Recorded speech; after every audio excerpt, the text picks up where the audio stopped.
Halo, assalamualaikum warahmatullahi wabarakatuh. Kembali lagi di channel Crypto Rich Media. Oke, buat kalian yang baru datang di channel Crypto Rich Media, silahkan bantu subscribe karena subscribe itu gratis dan nyalakan loncengnya agar kalian bisa mendapatkan notifikasi video terbaru dari saya setiap harinya. Oke, terima kasih buat kalian yang sudah subscribe. Semoga rezeki makin lancar dan selalu profit setiap hari. Buat kalian yang belum join di channel Telegram, silahkan join melalui link yang ada di deskripsi di bawah video ini, teman-teman. Oke, di kesempatan kali ini kita akan mencoba membahas Bong ya atau Bong token. Bagaimana kabar kalian? Bong Army semoga dalam keadaan sehat dan cuan everyday. Hari ini untuk Bong berada di peringkat 2600 dan harga saat ini 0,02 rupiah, teman-teman. Volume perdagangan dalam 24 jam terakhir ada penurunan 39% dan harganya juga turun sedang mengalami koreksi ya, teman-teman, 6,45%.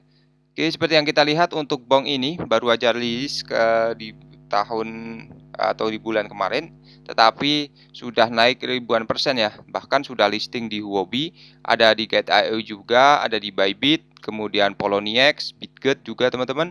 Maxi, di sini ada BTCX, hampir semua exchange tier 1 ya merilis ya. Dan buat semua yang belum tahu apa itu Bong, Bong ini adalah salah satu token ya, di mana untuk jaringannya adalah jaringan dari Solana, teman-teman, di bawah jaringan dari Solana.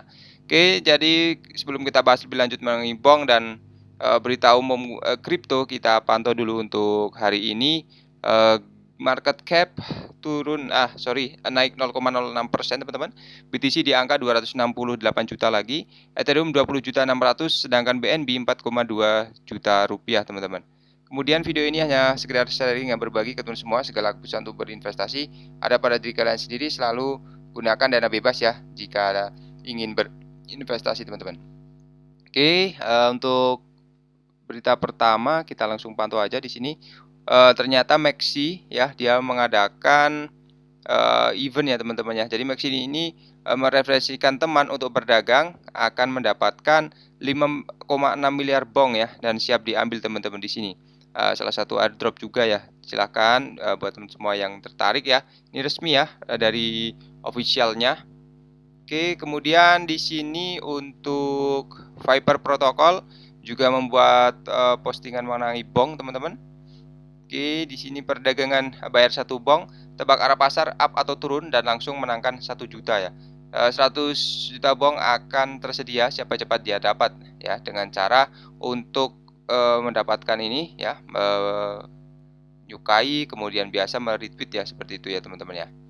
Lalu postingan selanjutnya di sini ya, sepertinya ada yang menarik juga ya. Salah satu influencer Jail ini membuat postingan mengenai Bong, teman-teman. Dan di sini Backbank ya.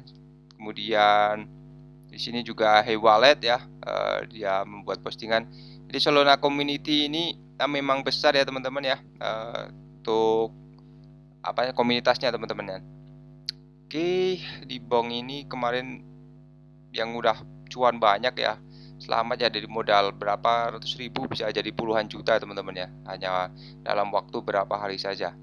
Oke, dan kita tunggu aja untuk gebrakan selanjutnya ya, teman-teman ya. Di sini untuk global crypto market cap atau berita global ya, di sini untuk Rusia akan mulai mengerjakan sistem penyelesaian CBDC ya saat sanksi bertahan. Jadi untuk bank sentral negara itu akan mulai mempelajari dua kemungkinan model penyelesaian CBDC lintas batas pada kuartal ini. Bank sentral Rusia dilaporkan akan mulai mengembangkan sistem penyelesaian lintas batas menggunakan mata uang digital bank sentral di tengah sanksi yang sedang berlangsung sebagai tanggapan atas invasi ke Ukraina. Rencana untuk bergerak maju dengan rubel digital Rusia diharapkan datang pada kuartal pertama 2023 dan akan melihat bank sentral Rusia mempelajari dua kemungkinan model penyelesaian lintas batas, menurut laporan 9 Januari oleh outlet media lokal. Model yang diusulkan pertama melihat berbagai negara mengadakan perjanjian bilateral terpisah dengan Rusia untuk mengintegrasikan sistem CBDC mereka. Jadi setiap perjanjian akan dibuat untuk memastikan konferensi dan transfer aset antar negara sesuai dengan aturan perjanjian. Model kedua yang lebih rumit mengusulkan satu platform sebagai hub bagi Rusia untuk berinteraksi dengan negara lain, berbagai protokol dan standar umum untuk memfasilitasi pembayaran antara negara yang terhubung ya, teman-teman. Jadi Roman Parkov ini, Ketua Dewan Asosiasi Inovasi Keuangan (AFI), berpendapat bahwa Model pertama yang lebih sederhana untuk diterapkan tetapi kurang menjanjikan ya untuk interaksi bilateral. Opsi lainnya lebih canggih, dia menganggap sistem dua arah dapat diterapkan dengan China sebagai mitra yang paling mungkin mengingat ya kesiapan teknologi dan politiknya.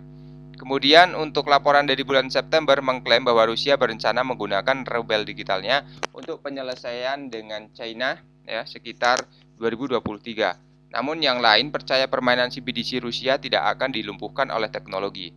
Jadi Wakil Presiden Asosiasi Bank Rusia, Valery, mengatakan bahwa memperkenalkan rubel digital tidak mengubah atau memperbaiki situasi politik. Sebelumnya, Bank Rusia mengatakan ingin meluncurkan rubel digitalnya pada tahun 2024 dengan semua bank dan lembaga kredit terhubung ke platform CBDC. Rusia juga telah menghadapi sanksi keuangan dan perdagangan yang meningkat sejak eskalasi perang Rusia-Ukraina ketika meluncurkan invasi skala penuh ke Ukraina. Sejak saat itu mencoba dan memikirkan cara teman-teman untuk menghindari sanksi seperti bank sentral yang mempertimbangkan penggunaan kripto di negara itu hanya untuk mendukung perdagangan luar negeri.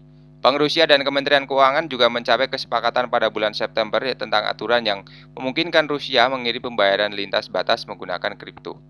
Jadi itu adalah mengenai CBDC teman-teman. Dan ada tambahan mengenai regulator keuangan Hong Kong menyerukan pijakan yang lebih solid ya untuk kripto. Di Hong Kong ini Christopher Hui pertama kali mendengar tentang kripto dari beberapa teman yang menjalankan dana investasi dan berinvestasi dalam aset virtual. Sekarang sebagai Sekretaris Financial Service and the Treasurer of Hong Kong, dia mengembangkan arah kebijakan untuk sektor tersebut. Selama pekan fintech Hong Kong yang diadakan pada awal November, dia bertanya kepada salah satu stafnya apakah dia harus mendapatkan aset virtual pertamanya. Biro juga sedang menguji untuk penawaran non-fungible token NFT, salah satu yang sedikit percobaan yang diluncurkan. Meskipun industri telah lama mengetahui bahwa kerangka peraturan akan masuk, namun tidak mengharapkan adanya perubahan sikap banyak kios dan panel di fintech ya terkait dengan metaverse dan regulator teratas keluar untuk mengadvokasi kembalinya kota sebagai pusat kripto. Jadi kripto saat ini berada di bawah beberapa regulator di Hong Kong. Otoritas Moneter Hong Kong sedang menyelidiki stablecoin. Komisi Sekuritas dan Berjangka mengambil tanggung jawab penegakan hukum. Kepala Departemen Hui FSTB menetapkan pendekatan regulasi yang lebih makro. Pendekatan yang tampaknya diambil adalah mendapatkan kripto dalam regulasi keuangan dan memberi sinyal pembukuan area untuk diskusi seperti mengizinkan investor retail di bawah kerangka peraturan yang masuk. Perawakan Hui dan penampilannya di panel Hong Kong Fintech Week berbicara tentang kripto memberikan sinyal yang jelas ya bahwa regulator melihatnya sebagai bagian dari masa depan ekonomi. Hui juga mengulangi pandangan dan disuarakan oleh tokoh-tokoh terkenal lainnya di Badan Pengatur Hong Kong yang melihat kripto sesuai dengan keuangan arus utama teman-teman. Dia tampak optimis ya tentatif tentang penerapannya, berpotensi ini adalah transformasi cara kerja masyarakat dan ekonomi. Yang paling penting bagiannya adalah kasus penggunaan dan kecenderungannya melihat melalui investasi ini dan melihat apa yang ada di baiknya. Dia mengatakan bahwa dia paling bersemangat ya tentang tokenisasi obligasi hijau yang membuat progres penerbitan dan investasi yang rumit menjadi jauh lebih efisien, teman-teman. Hong Kong telah menerbitkan obligasi hijau senilai 10 miliar dolar dalam berbagai mata uang termasuk dolar Amerika Serikat, euro dan renminbi ya. Jadi persoalan ini berfokus pada institusi dan seluruh rantai mulai dari penerbitan hingga penyelesaian.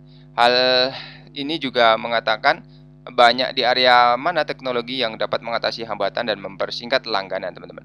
Perbandingan sering dilakukan antara Hong Kong dan Singapura dan persaingan antara keduanya untuk merebut bisnis ya.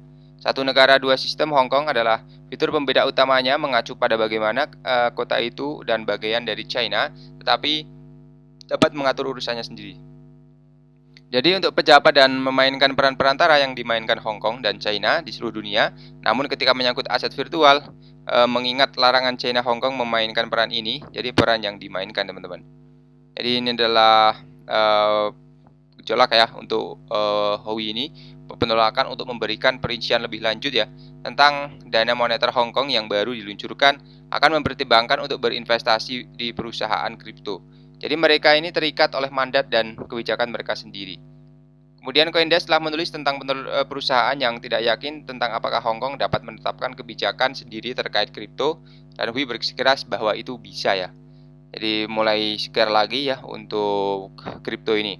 Selama sebulan terakhir, perhatian tertuju pada kongres partai yang terjadi di seberang perbatasan tempat masa jabatan ketiga Xi Jinping dikonfirmasi ya. Saham China langsung merosot setelahnya dan perkembangan politik setelah mempengaruhi kepercayaan investor. Tapi Hui tampaknya tidak khawatir, Hong Kong adalah pusat keuangan internasional, jadi pada dasarnya kinerja saham mencerminkan sentimen secara keseluruhan ya.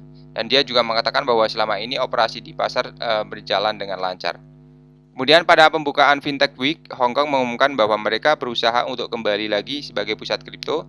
Regulator mengatakan bahwa itu terbuka untuk membahas crypto future exchange ya, dan mengizinkan pertukaran berlisensi untuk melayani pengguna retail.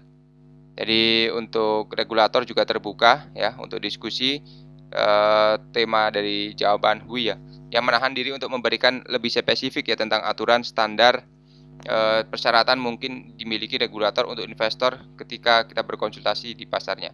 Upaya Hong Kong untuk kembali sebagai pusat kripto datang dalam 1 tahun ke kawasan pasar yang menyebabkan jatuhnya tera likuidasi dana visi dan yurisdiksi seperti peraturan penargetan Singapura atas kripto, teman-teman. Jadi kesimpulannya di sini masih banyak masalah ya, kesimpulannya untuk kripto ya. Semoga saja aman-aman aja dan tetap santuy, jangan gegabah dalam melakukan investment, jangan all in ya. Terima kasih sudah menonton video ini, share jika bermanfaat ya. Sampai jumpa di video selanjutnya. Assalamualaikum warahmatullahi wabarakatuh, teman-teman. Salam profit.